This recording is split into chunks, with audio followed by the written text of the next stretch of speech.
it's Melissa from the Melmar Group, and if you want to see holiday side dish number 5, stay tuned.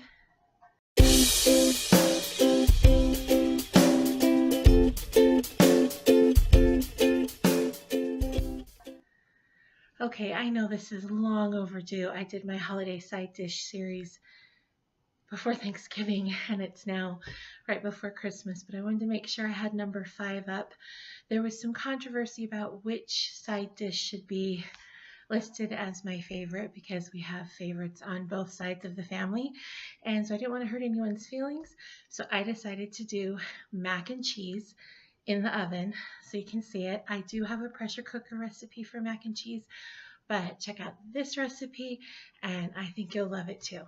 Okay, so for this recipe you're going to need pasta, a pound. A short variety is better. I'm cooking mine, but you get the idea.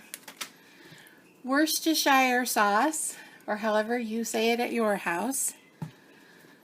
A stick of butter, an onion, ground mustard, salt and pepper, flour, cheese. You're going to need this fake cheese and whatever other kind of cheese that you like. And then you're going to need milk.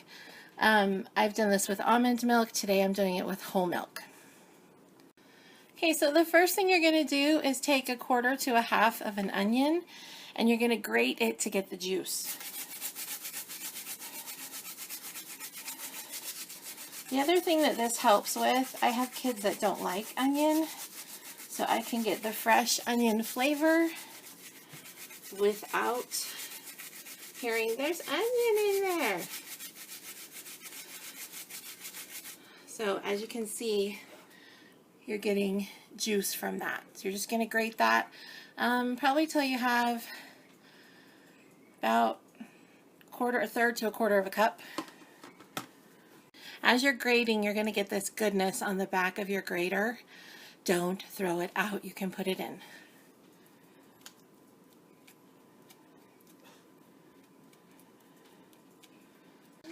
Okay, so I have melted my stick of butter. Now I'm going to put all that onion juice in. If you wanted to do this with onions, just chop them finely and brown them at this point in the butter. Just going to let this cook for until the butter's melted, maybe another minute or so. Okay, next I'm going to add 1/4 cup of flour, and you don't need to level it off, it can be heaping. And you're going to stir that for about 2 minutes. You want to cook out the flour taste. We're making a roux, and then this will be turned into our sauce. Okay, so you can see it's changed color just a little bit, bubbling nicely. You're going to add 1/2 teaspoon of ground mustard. This is not mustard like you put on a hot dog. This is the spice. And then you're going to add 1 teaspoon of Worcestershire. Okay, and then you're going to gradually add 4 cups of milk, and you're going to stir while you're adding.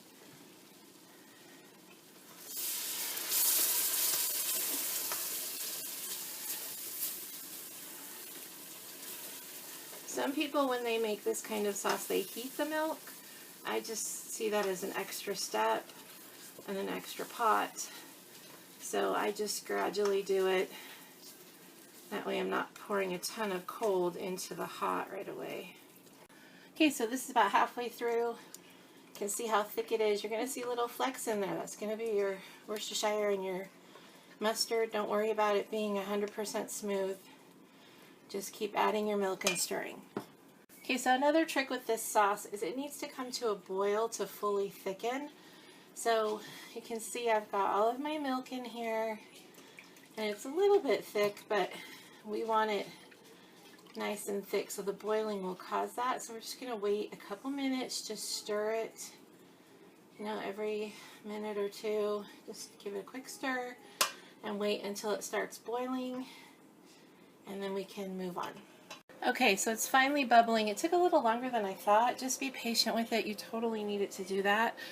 And just make sure you're stirring it, you know, frequently. So next you're going to add your processed cheese. And I did probably about 8 ounces, 6 to 8 ounces. My kids aren't huge fans of the processed cheese because of the texture that it gives, but you could certainly do more. I've seen recipes that call for up to a pound, and I'm adding other cheese in, so I'm okay with that. This is just going to thicken up. I'm just going to melt it, make sure it's melted, and then add in my other cheese, and we will be almost ready. Now I wanted to tell you about the pasta. I cooked the pasta. It's ready and waiting to go. I cooked mine for the full amount. I forgot. Most recipes, especially if you're going to bake them in the oven, suggest that you cook it for not the full time on the package, because it's going to cook in the oven as well. If you make a mistake like I did and you cook it all the way, don't worry about it. How bad can pasta and cheese sauce be?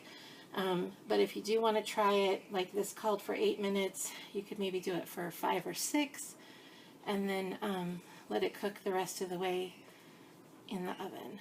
So this is just about melted, and now I'm going to add 8 ounces of whatever cheese you want, and you can do multiple cheeses. It could be a blend, it's a Mexican blend, but you can do whatever you want.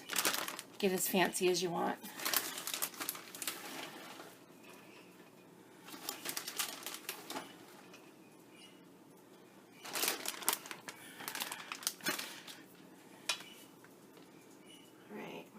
This melt in. It should go fast, and you can see how thick that is.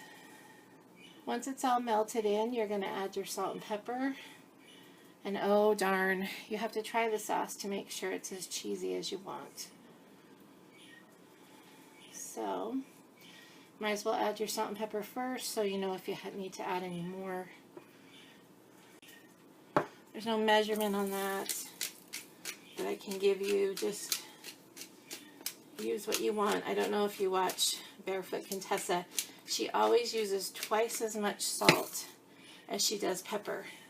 So I know when she says in her recipe, you know, if I'm watching her, a teaspoon of salt, I know it will be half a teaspoon of pepper. So just go on the side of caution, taste it, and see if you think that you need any more. Now it's time to see how we did. Okay, so that sauce is perfect, perfectly cheesy, not too much. So now what I'm going to do, I did this in a big pot. I'm going to add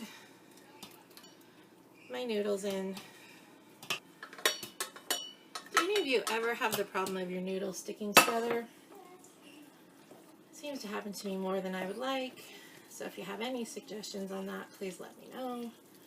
Okay, you're going to look at this and think, oh, it's too runny, I made too much sauce, I screwed it up.